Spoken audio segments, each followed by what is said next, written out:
Studio at the Avenue in the heart of downtown Milwaukee. Here is Dr. Ken Harris.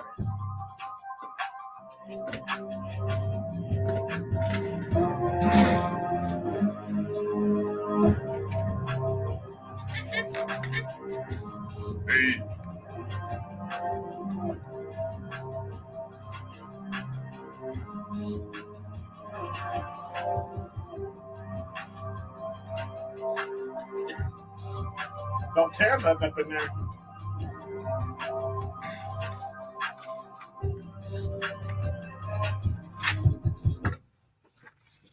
You're listening to Truth in the Afternoon. I'm your host, Dr. Ken Harris. 833-212-1017 is the number. So, interesting thing I saw in the news today, and I want to talk about it, but I want to talk about it from a little different perspective because I think it's something that is rarely used. Do I need to sit down? I think it's something that's rarely used and something that's rarely said, and I want to say something about it. Now, first of all, let me first apologize so that I don't trigger anybody and make people, I don't know, self-conscious about my topic.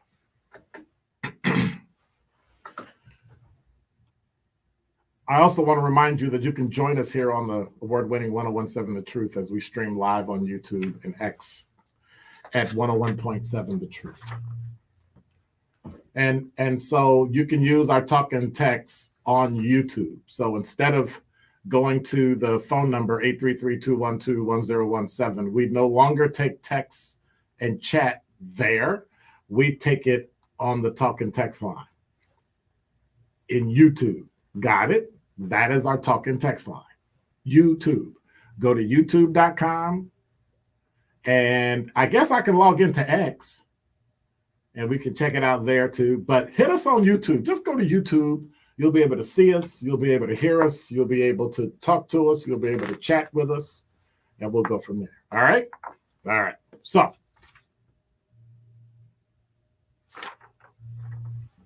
an Elmbrook school board member has been charged, accused of breaking their spouse's nose in a domestic dispute.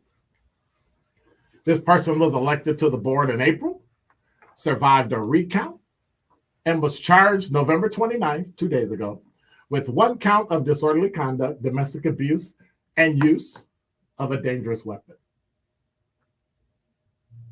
If convicted, they could face 90 days in prison, up to $1,000 in a fine, or both, according to a criminal complaint, and they pled not guilty. According to the complaint, the spouse said they were arguing in an argument October 22nd over a pan left in the sink to soak.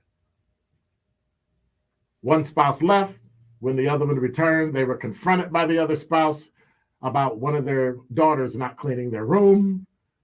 The person left, but when they returned, they argued. It resumed, and the complaint says that one person shoved them on the shoulder, causing them to fall.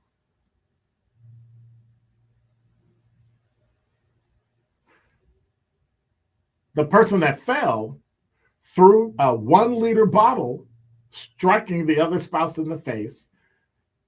An officer noted blood on the person's hands,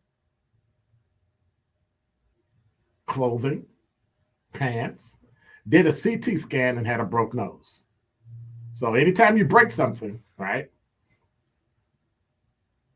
The person that got hit in the face with the broke nose said that they've been in an abusive relationship with their spouse, and there had been previous incidents in which the spouse who threw the bottle was the aggressor.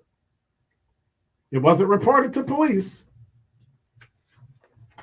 and the Elmbrook School District refused to make a statement.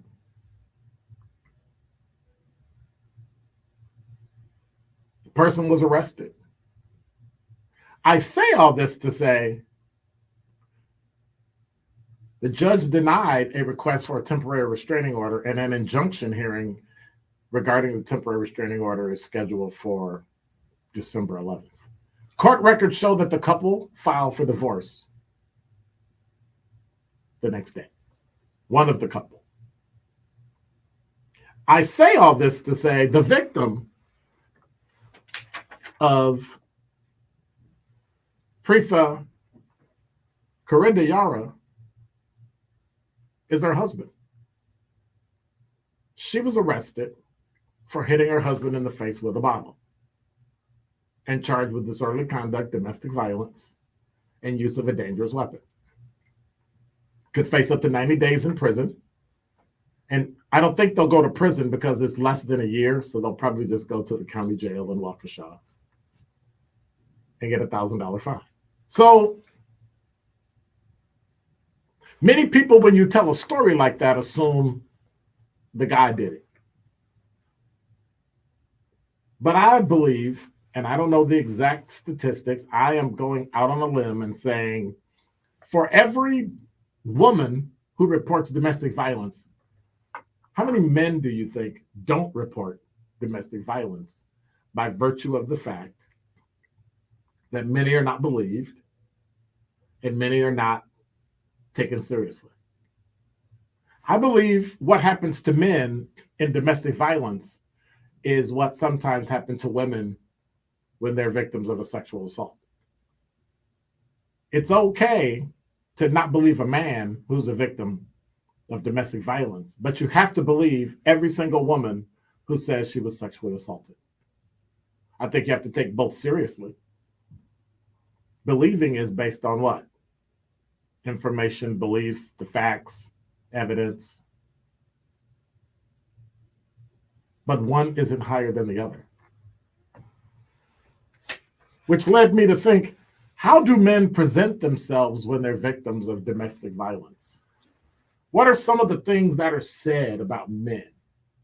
Men who are 6'2", 250 pounds, dealing with a woman that's 5'4", 120 pounds, yet she's the aggressor. And he not dare hit her back for fear of going to jail.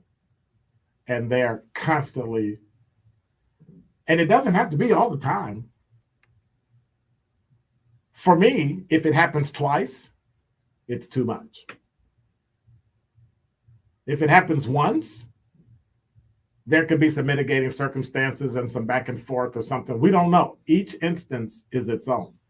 How should men present themselves when they're victims of domestic violence? Do you look at it as being equal to women? Because women are the ones that are always reported. I've had instances where it was really difficult to get a man to actually file a report against a woman. Now, granted, Wisconsin domestic violence laws, you don't need a victim. If you have enough evidence, you don't need a victim to report it. The officer can arrest the person whether they have a complainant or not, and the DA can decide whether or not to press charges.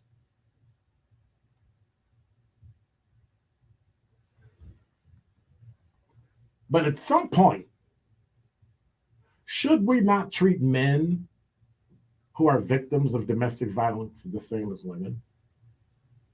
I've had district attorneys, female district attorneys, when I presented the case of the man as a victim of domestic violence or called the domestic violence hotline, the first thing the person said is, well, what's her name?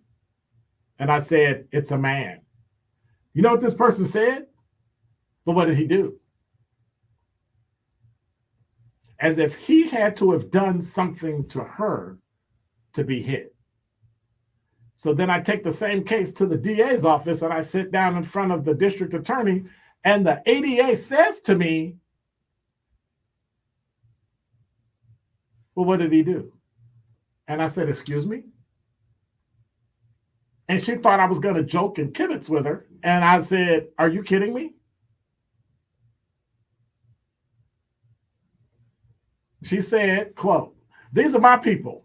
She was Mexican. These are my people. That's just how we are. I was like, what?